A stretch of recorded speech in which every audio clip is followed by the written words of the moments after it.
अरे बॉम्बला तिच्या आईला कानात हेडफोन घालून रस्ता ओलांडीत त्यात.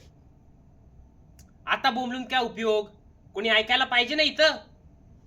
त्योक त्योक त्योक त्योक त्योक लागला ना धक्का लागला ना. पण आता बोंबलून उपयोग काय? फरक पडतोय का कोणाला इथं?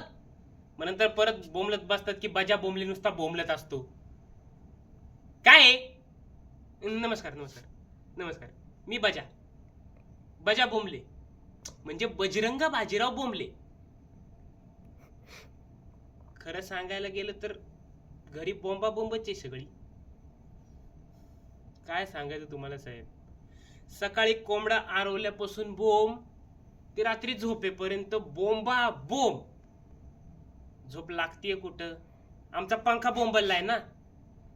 आणि त्यातून पण कुठं डोळा लागलाच तर आमची बोंबल माता म्हणजे आमची आई हो ती असतीच समोर. मग तसंच उठायचं निघायचं वावरात लोटा घेऊन. तिकडनं आलं की ही आहे हिडिंबा समोर. बजा कुठं गेलता? कामाच्या नावाने नुसती बोंब आहे तुझी. ना आंघोळ ना पूजा. ते देव सगळे तुझ्या नावाने बोंबलायला लागलेत. सगळं गप गुमान ऐकून घ्यायला लागतं आणि मुंडी हलवायला लागते साहेब. म्हणून तर इथं आलो ना तुमच्या ऑफिसात बोंबलायला.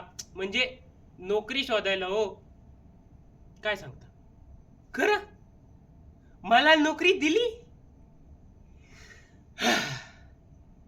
साहेब. आता मी अख्ख्या गावाला बोंबलून सांगणार या बजाला नोकरी मिळालीये.